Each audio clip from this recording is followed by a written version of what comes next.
Bonjour. Ah, je règle. Bonjour, donc aujourd'hui ça va être la quatrième vidéo de la série YouTubepedia. Et on parlera d'astrophysique. Alors c'est parti pour l'astrophysique. Je sais pas combien que ça paye un astrophysicien, mais ça va être pas mal. Après, faut aimer les planètes. Alors, l'astrophysique, du grec étoile ou astre, et physis, qui veut dire science de la nature ou physique, est une branche interdisciplinaire de l'astronomie qui concerne principalement la physique et l'étude des propriétés des objets de l'univers, donc c'est-à-dire les étoiles, les planètes, les galaxies, le milieu interstellaire, par exemple. Donc ça peut être l'étude de leur luminosité, de leur densité, de leur température et évidemment leur composition chimique. Au XXIe siècle, les astronomes ont une formation en astrophysique. Alors, je ne sais pas c'est comment on apprend ça, hein. Et leurs observations sont généralement étudiées dans un contexte astrophysique, de sorte qu'il y a moins de distinction entre ces deux disciplines qu'auparavant. Alors, quelles sont les disciplines de l'astrophysique? Alors, il existe différentes disciplines en astrophysique que je vais énumérer.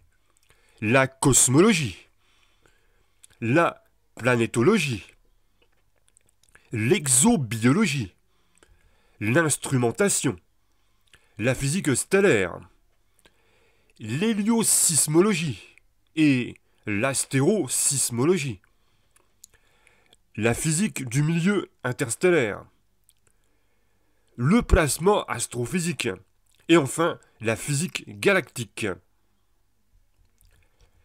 L'astrophysique étant un sujet très vaste, les astrophysiciens utilisent généralement plusieurs disciplines de la physique, dont la mécanique, l'électromagnétisme, la mécanique statistique, la thermodynamique, la mécanique quantique, la relativité, la physique nucléaire, la physique des particules, la physique atomique et moléculaire.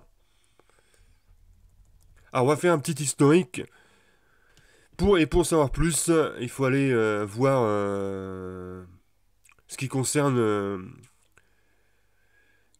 le métier de cosmologiste. Voilà. Vous pouvez vous renseigner sur ce métier-là. Aussi loin que remontent les données historiques, on trouve des preuves de l'existence de l'astronomie. Pendant longtemps, l'astronomie était une discipline bien distincte de la physique. Dans la pensée aristotélicienne, Aristote, hein, le monde céleste tendait à la perfection, avec les corps célestes qui semblaient être des sphères parfaites, circulant sur des orbites parfaitement circulaires, alors que le monde terrestre semble condamné à l'imperfection. Ces deux mondes ne pouvaient donc pas être liés. Aristarque de Samos, 310 avant Jésus-Christ, 230 avant Jésus-Christ, fut le premier à mettre en avant l'idée selon laquelle le mouvement des corps célestes pouvait s'expliquer par la rotation des planètes du système solaire, dont la Terre, autour du Soleil.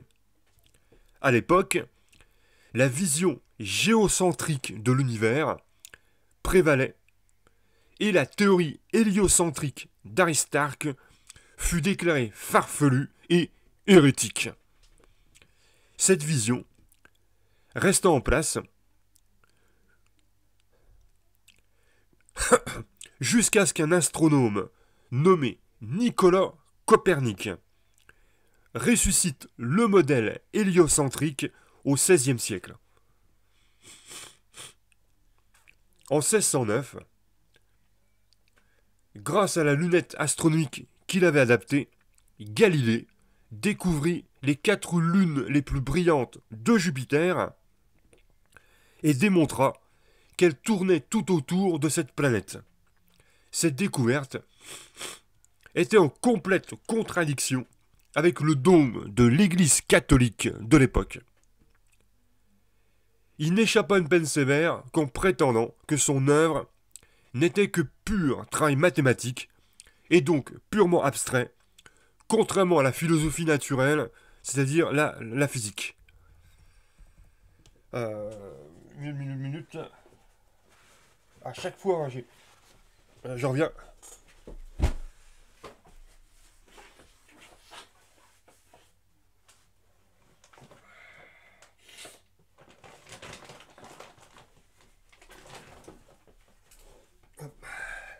À chaque fois, j'ai le nez qui coule.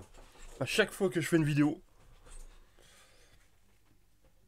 En même temps, j'ai aussi les yeux qui pleurent. Je sais pas ce que j'ai chopé la myxomatose. Oh, alors, si vous voyez les yeux qui pleurent, c'est normal. Hein, c'est une allergie quelque part. Alors, à partir des données précises d'observation, principalement en provenance de l'observatoire de Tycho Brahe, si je prononce bien son nom. Alors, des recherches ont été menées pour trouver une explication théorique au comportement observé. Dans un premier temps, seules des lois empiriques ont été formulées, telles que les lois de Kepler sur le mouvement planétaire au début du XVIIe siècle. Quelques années plus tard, Isaac Newton réussit à faire le lien entre les lois de Kepler et la dynamique de Galilée. Il découvrit en effet que les mêmes lois régissaient la dynamique des objets sur Terre et le mouvement des astres dans le système solaire. La mécanique céleste, application de la gravité newtonienne et des lois de Newton pour expliquer les lois de Kepler sur les mouvements des planètes, fut la première unification de l'astronomie et de la physique. Après qu'Isaac Newton eut publié son livre Philosophiae Naturalis Principia Mathematica, la navigation maritime changea radicalement. À partir de 1670, le monde entier était mesuré à partir d'instruments modernes donnant la latitude et à partir d'horloges. Les besoins de la marine poussaient à l'amélioration progressive des instruments et des observations astronomiques, donnant ainsi davantage de données aux scientifiques. En 1814, Joseph van Fraunhofer, ou Joseph, découvrit que la lumière du soleil pouvait se décomposer en un spectre de lignes colorées, appelé depuis les raies de Fraunhofer. Des expériences avec des gaz chauffés montrèrent par la suite que les mêmes lignes étaient présentes dans leur spectre. Ces lignes spécifiques correspondaient à un élément chimique unique. Ceci fut la preuve que les éléments chimiques présents dans le Soleil pouvaient être trouvés sur Terre. En effet, l'hélium fut d'abord découvert dans le spectre du Soleil, d'où son nom, Hélios, ah oui, et selon ensuite sur la Terre. Parce que le Soleil s'appelle Hélios, je crois. Héliocentrisme, ouais. Hélios, ah, j'avais pas fait le rapprochement entre Hélio et l'hélium. Eh oui, maintenant qu'on le dit. Au XXe siècle, la spectroscopie, c'est-à-dire l'étude plutôt de ces lignes spectrales, se développa, notamment grâce aux avancées de la physique quantique qui pouvaient expliquer les observations expérimentales et astronomiques.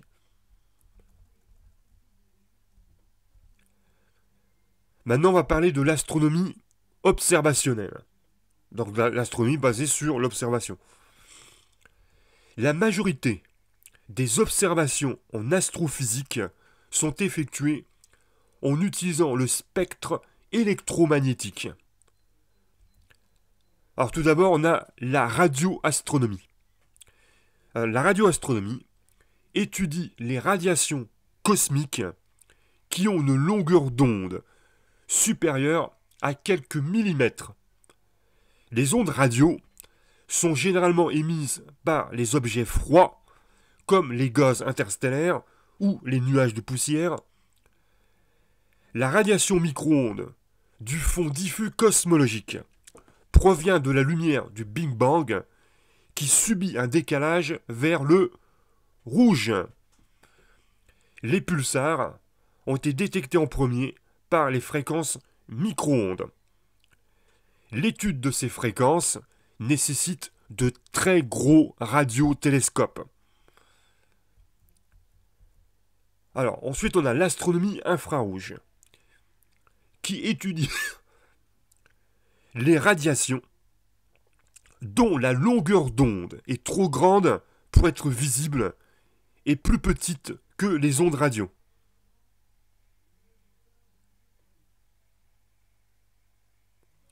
Les observations en infrarouge sont généralement faites avec des télescopes similaires aux télescopes optiques.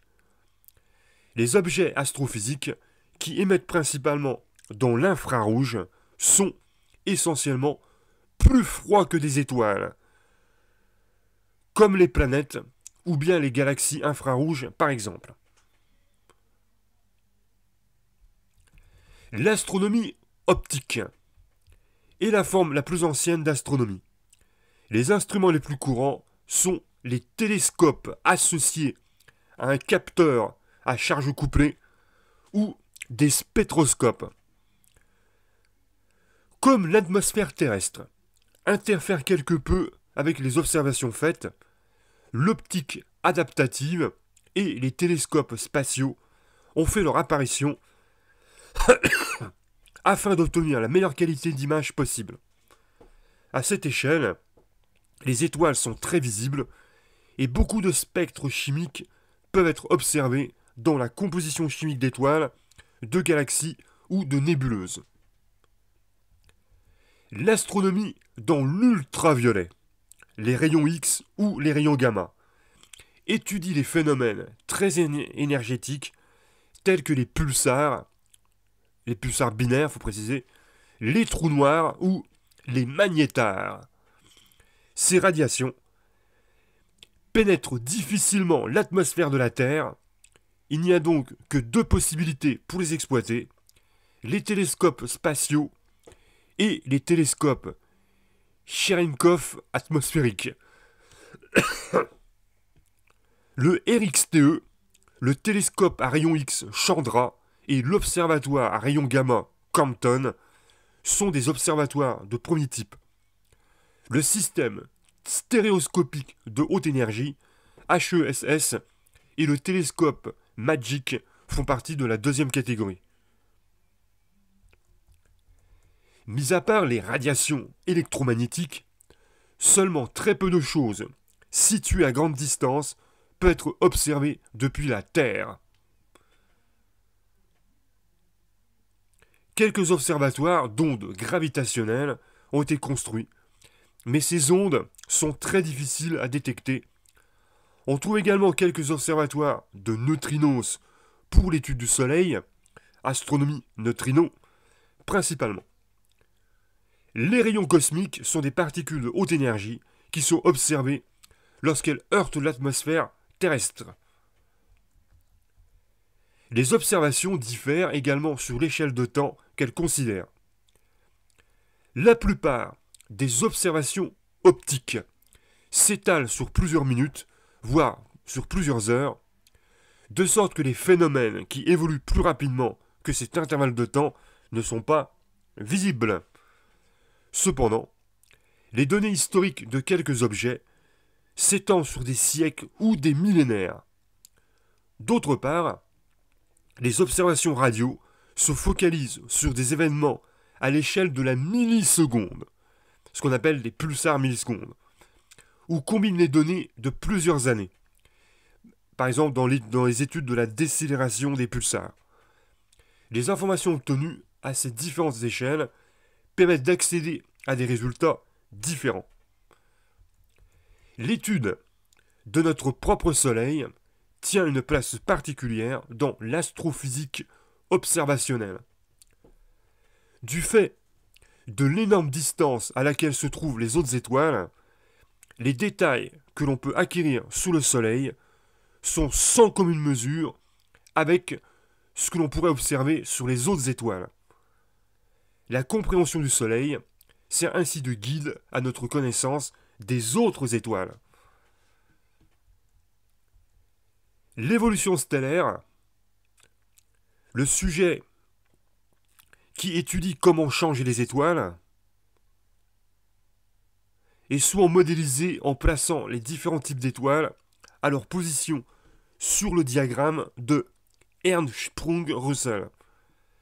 Ce diagramme représente l'état d'un objet stellaire de sa naissance à sa disparition. La composition matérielle des objets astronomiques peut souvent être étudiée en utilisant la spectroscopie astronomique, la radioastronomie, l'astronomie neutrino et enfin l'astronomie gravitationnelle. L'astrophysique théorique. Les astrophysiciens utilisent une grande variété d'outils comme les modèles analytiques,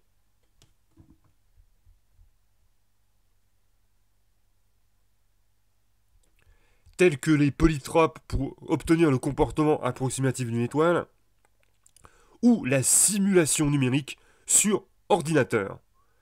Chaque outil a ses avantages. Les modèles analytiques d'un processus sont généralement meilleurs pour obtenir le fonctionnement interne. Les modèles numériques, eux, peuvent révéler l'existence de phénomènes et d'effets qui ne pourraient être vus autrement.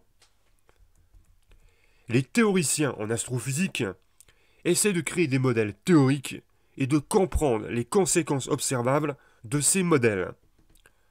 Ceci aide les observateurs à rechercher les données qui peuvent réfuter un modèle ou aider dans le choix entre plusieurs alternatives ou modèles contradictoires. Les théoriciens... J'attends que c'est pour dire que le manger arrive.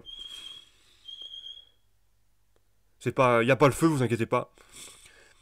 Les théoriciens essaient également de produire... Bon, je vais terminer parce que j'ai bientôt fini. Ou modifier des modèles pour tenir compte des nouvelles données. En cas de contradiction, la tendance générale est d'essayer de faire des modifications minimes du modèle pour l'adapter aux données. Dans certains cas, une grande quantité de données incohérentes à répétition peut mener à l'abandon total d'une théorie, ou plutôt d'un modèle. Les sujets étudiés par les théoriciens en astrophysique incluent l'évolution et la dynamique stellaire, la formation des galaxies, les structures matérielles à grande échelle de l'univers, l'origine des rayons cosmiques, la relativité générale et la cosmologie physique, avec l'aide de la théorie des cordes et la physique des particules. L'astrophysique relativiste sert d'outil pour évaluer les propriétés des structures à grande échelle.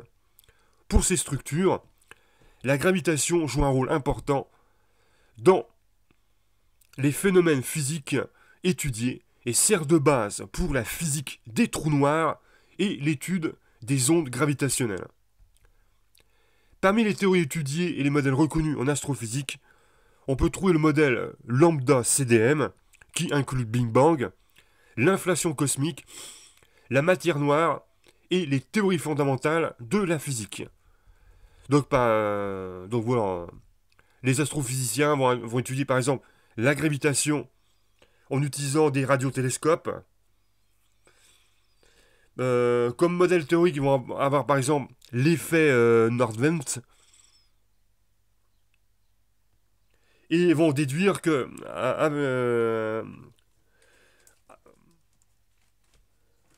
à cause de la gravitation, il y aura par exemple l'émergence d'un système planétaire. Donc bon, après ils vont étudier la fusion nucléaire, le Big Bang, voilà. Donc en fait ils étudient un processus physique en utilisant un outil expérimental, donc par exemple la spectroscopie. Ils vont déduire un modèle théorique, par exemple je ne sais pas, l'expansion de l'univers.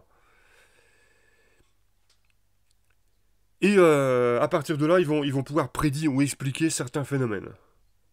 Voilà. Par exemple les trous noirs et tout ça. Donc, l'énergie sombre et la matière noire sont actuellement les principaux sujets de recherche en astrophysique, étant donné que leur découverte et la controverse sur leur existence est issue de l'étude des galaxies. Et donc nous nous retrouvons demain avec l'astrochimie. Voilà, voilà. Alors, je vais aller manger. Euh, Donc on mange normal, on mange pas des capsules avec des molécules dedans. Allez, sur ce, ciao. 20 minutes, c'est bon. Hop.